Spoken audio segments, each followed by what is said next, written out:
Olá! Hoje a nossa análise entra fundo, é, nos eventos tensos do capítulo 13 do primeiro livro de Samuel. Um momento, assim, bem definidor para o início do reinado de Saul. A narrativa começa com Saul já estabelecido como rei, mas, olha, a tensão aumenta muito rápido. O filho dele, o Jonatas, ele ataca um posto avançado dos filisteus. E isso aí acende o pavio, né? Exatamente. E a resposta filisteia é avassaladora. Eles reúnem um exército imenso. O texto diz, numeroso como a areia da praia. Imagina só. Milhares de carros, cavaleiros, acampando ali em Micmas. É uma demonstração de força gigantesca. E a reação em Israel, qual foi? Ah, pânico absoluto. Pânico generalizado. Os homens começam a se esconder, tipo em cavernas, matagais, rochas, até em covas e cisternas. Nossa, que desespero! Total. Alguns até fogem, atravessam o Jordão. Quer dizer, a confiança no novo rei talvez ainda não estivesse tão sólida assim, né? Saul fica em Gilgal, esperando o profeta Samuel, Sim. mas as tropas dele estão apavoradas, sabe?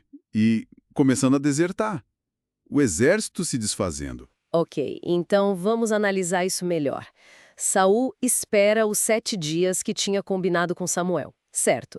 Mas Samuel, nada, não chega. Exato. E aí, vendo os homens debandando, os filisteus ali prontos, Saul toma uma decisão que, bom, vai mudar tudo. Ele mesmo diz: tragam para cá o holocausto e as ofertas pacíficas. E ele mesmo oferece o sacrifício. Esse é o ponto crítico, né? O timing é impressionante, porque exatamente quando Saul acaba de oferecer o holocausto, Samuel chega, bem na hora. bem na hora. E a pergunta de Samuel é direta ao ponto: que fizeste? Sem rodeios. E Saul tenta se explicar, né? Fala da pressão, da demora de Samuel, dos homens fugindo, da ameaça filisteia. Ele diz algo como: me senti compelido, fui forçado a oferecer o holocausto. É uma tentativa de justificativa, claro. Ele descreve a pressão imensa que estava sofrendo. Ameaça externa, crise interna. Mas pelo visto não colou com Samuel, né? De jeito nenhum. A resposta de Samuel é dura.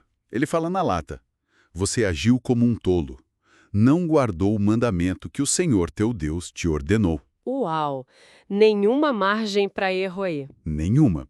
Para Samuel, a pressão das circunstâncias não justificava a desobediência à ordem divina, que era esperar.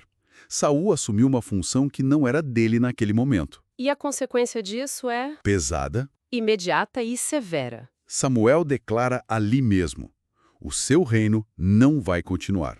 Ponto final. Acabou ali a dinastia. Basicamente, Samuel afirma que, por causa dessa falha, o Senhor já buscou um homem segundo o seu coração, para liderar o povo. Uma referência clara, né? A Davi. Exatamente, a Davi.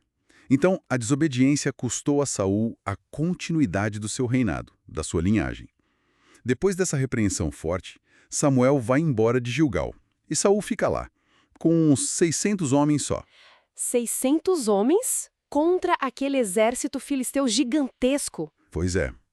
Mas a situação de Israel era ainda pior do que só a desvantagem numérica e a crise de liderança.